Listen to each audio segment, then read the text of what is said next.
हरेर्विधेश्च सह स्वामी शिवायुनो न कर्हिचित् योगादरो यमायस्थो मायेशः परतः परः।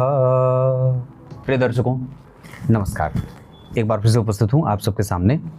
आज आपका परिचय ज्योतिष के 6 ऐसे महत्वपूर्ण सिद्धांतों से कराने वाला हूँ जो सभी कुंडलियों पे लागू होंगे और कुछ विशेष लग्नों पे लागू होंगे। आपने कभी विचार किया कि मकर लग्न की कुंडली के लिए देवगुरु बृहस्पति का फल कैसे करेंगे, या अगर जन्म कुंडली में शुक्र और शनि अगर अस्त होते हों तो उसका फल क्या हो सकता है, या जब कभी भी जन्म कुंडली में वक्री शनि हो जाते हों तो उनका फल कथन किस तरीके से करना चाहिए, या इसके अतिरिक्त अगर जन्म कुंडली के कुछ विशेष भावों में कुछ विशेष ग्रह बैठ जाते हों तो हमें किन बातों का ध्यान रखना चाहिए। आज का कार्यक्रम इस विषय पर ही केंद्रित है। आरंभ में जो मैंने श्लोक पढ़ा है वो शिवपुराण का है और लाइव होता हूं मैं शनिवार को रात्रि 8:15 पे इसी चैनल पे, जहां आपकी कुंडली का अध्ययन करता हूं बिना किसी दक्षिणा के। आइए, सबसे पहली बात, मैंने ये बात अभी कुछ दिन पहले भी बताया था पर उस मूल कार्यक्रम में, कि गुरु की दृष्टि जब कभी भी जन्म कुंडली के पश्चिम दिशा में पड़ती हो, पश्चिम दिशा जन्म कुंडली का 7वां भाव है, तो बहुत ही अच्छा फल देती है। मतलब गुरु अगर जन्म कुंडली के 7वें भाव में देख रहे हों तो इन भावों में बैठे हों, यानी कि लग्न, लाभ और तृतीय भाव में बैठे हों तो 7वें भाव पर उनकी दृष्टि पड़ेगी, जो जातक के लिए 100% शुभ फल देने वाली होती है। ये पहला सूत्र है। दूसरा, बहुत ध्यान से समझते जाइएगा। दूसरा सूत्र ये कहता है कि जन्म कुंडली में शुक्र और शनि, ये 2 ग्रह अगर सूर्य से अस्त होते हों, सूर्य से अस्त होते हों, फिर भी ये अपना परिणाम 100% करते रहते हैं। मतलब अगर शुक्र और शनि आपकी कुंडली में अस्त हो गए तो भी आपको इस बात की चिंता नहीं करनी चाहिए। अब वो लगने सोकर के भी क्यों ना अस्त हुए हैं, कोई फर्क नहीं पड़ता है। ये दोनों ग्रह अस्त होने के बावजूद भी परिणाम करते रहते हैं। बुध अगर जन्म कुंडली में अस्त हैं तो कोई दिक्कत नहीं है, लेकिन अस्त के साथ अगर वो वक्री हो जाते हैं तो कई बार वो बहुत पापी, भीषण पापी हो जाते हैं। तो अस्त बुध तो कई बार बहुत सारी कुंडलियों में मिल जाएंगे, शुक्र भी, लेकिन वक्री हो जाएंगे तब बुध का दोष लग जाता है। उसके बाद एक सूत्र और है, मंगल जन्म कुंडली में अगर मंगल देव जन्म कुंडली में बुध की राशि अर्थात 3 नंबर या 6 नंबर, मंगल 3 नंबर में बैठेंगे तो नीचा विलासी होंगे और 6 नंबर में वो शत्रुगत होते हैं। 3 और 6 उनके शत्रु की राशि, पर फिर भी ये ग्रह ऐसे हैं मंगल देव जो अपने शत्रु बुध की राशि में बैठने के बावजूद भी बली हो जाते हैं, बलवान हो जाते हैं। अगर नवांश चक्र में ही मंगल अगर मिथुन या कन्या राशि में बैठे हैं तो भी वो बलवान होकर के परिणाम करते रहते हैं। ये बहुत ही माना हुआ सिद्धांत है, आचार्य की बात है। पहला गुरु के बारे में बताया, दूसरा अस्त के बारे में बताया और तीसरा मैंने मंगल देव के बारे में बता दिया। वक्री शनि जो होते हैं ना, वक्री जो शनि होते हैं ये दूषित परिणाम करने में सबसे आगे होते हैं। जैसे अगर मान लीजिए किसी की कुंडली में गुरु वक्री हैं, बुध वक्री हैं, शुक्र वक्री हैं और ये उसके बाद मंगल वक्री हैं, सारे ग्रह वक्री जितना होकर के दूषित नहीं होंगे, उससे सबसे ज़्यादा शनि को वक्रत्व का दोष लगता है। इसका अर्थ होगा भगवान कि अगर वक्री शनि 100% बुरे परिणाम करेंगे तो गुरु हो सकता है कि 80 करें, बुध हो सकता है 50 करें, शुक्र हो सकता है 30 करें, मंगल हो सकता है 40-50 करें, जो भी, मतलब उनसे कम, पर सबसे ज़्यादा वक्री दोष शनि को लगता है। शनि अगर वक्री आपकी कुंडली में बैठे हैं और अगर वो दूषित मतलब वक्री होकर के बैठे हैं और अगर वो दशा में हैं तो आपको उनकी दशा में विशेष सावधानी बरतनी होगी। ये बहुत ही रोचक बात है जो कि समझना होगा।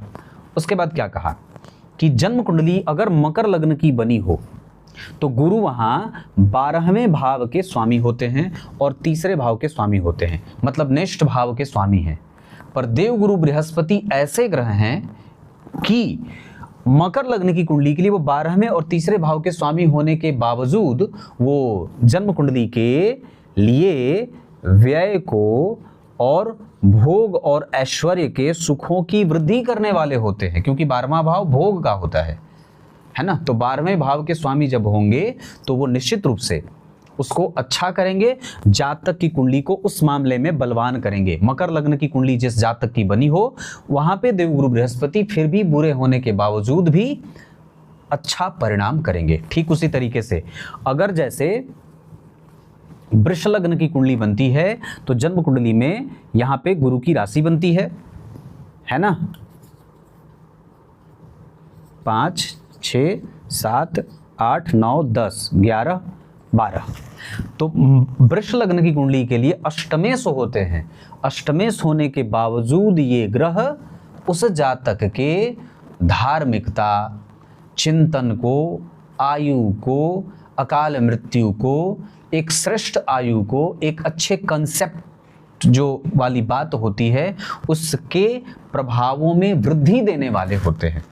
मतलब देवगुरु बृहस्पति इन भावों के स्वामी होने के बावजूद भी कुछ जातक को अच्छा परिणाम कर जाएंगे। अभी मैंने कल परसों ही इस पे एक कार्यक्रम बनाया था कि भाव अगर बुरा है तो ग्रह नैसर्गिक रूप से अच्छा होने के बावजूद भी बुरा परिणाम करता है, पर निश्चित रूप से इसमें हो सकता है कि देवगुरु बृहस्पति उतने बुरे परिणाम ना करते हों जितने कि शुक्र, चंद्रमा और बुध आदि ग्रह करते हों। या ये भी कह सकते हैं दूसरे शब्दों में कि ये ग्रह अगर अष्टम और 12वें भाव के स्वामी होते हों तो हम इनसे कुछ अच्छाई की इच्छा भी रख सकते हैं, अच्छाई की आशा भी रख सकते हैं।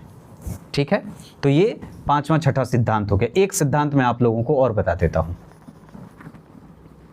मंगल के बारे में बता दिया, बुध के बारे में बता दिया, बुध अस्त के बारे में बताया, बुध वक्री के बारे में बताया, शुक्र और शनि के अस्त होने के बारे में बताया, और एक सिद्धांत और बताता हूं जो आपके बहुत सारे राजयोग अगर कुंडली में सारे ग्रह अस्त हो गए हों, सारे ग्रह कमजोर हों, सारे ग्रह निर्बल हों, सारे ग्रह मृतप्राय हों, तो ऐसा कौन सा सिद्धांत है जो आपकी कुंडली को परोक्ष रूप से बल देता है। तो उसमें कहते हैं अगर जन्म कुंडली के भाग्य भाव के स्वामी बलवान होकर चतुर्थ भाव में बैठे हों, मतलब शुक्र या कोई भी ग्रह अगर जन्म कुंडली के चतुर्थ भाव में भाग्यश होकर के बैठा हो, और दूसरा लाभ का स्वामी लग्न में बैठा हो, है ना। लाभ भाव के स्वामी कहाँ बैठ गए? लग्न में।